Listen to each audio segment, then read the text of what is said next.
Orin Dáfídì orí ìkẹrìndínlọ́gọ́fà. Orin ọpẹ́.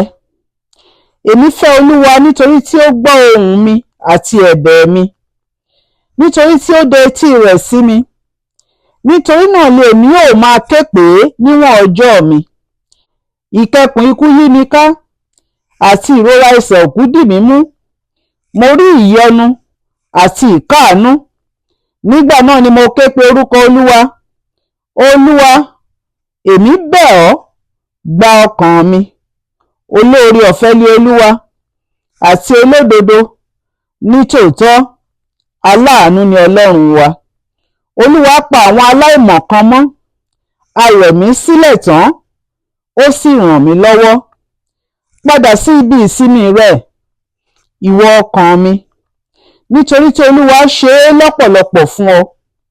Nítorí tí ìwọ gba ọkàn mi lọ́wọ́ ikú, ojú mi lọ́wọ́ omijé, àti ẹsẹ̀ mi lọ́wọ́ ìṣubú.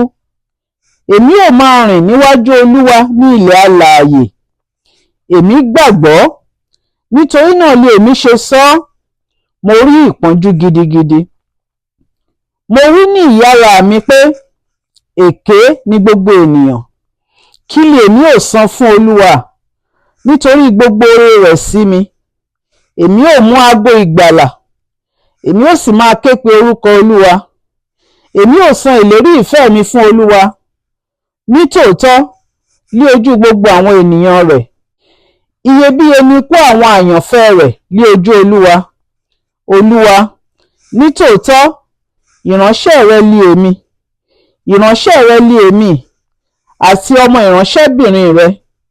Ìwọ ti tú ìdè mi. Èmi ó rú ẹbọ ọpẹ́ sí ọ. Èmi ó máa ké pe orúkọ Olúwa. Èmi ó san ìlérí ìfẹ́ mi fún Olúwa, nítòótọ́ ní ojú gbogbo àwọn ènìyàn rẹ̀.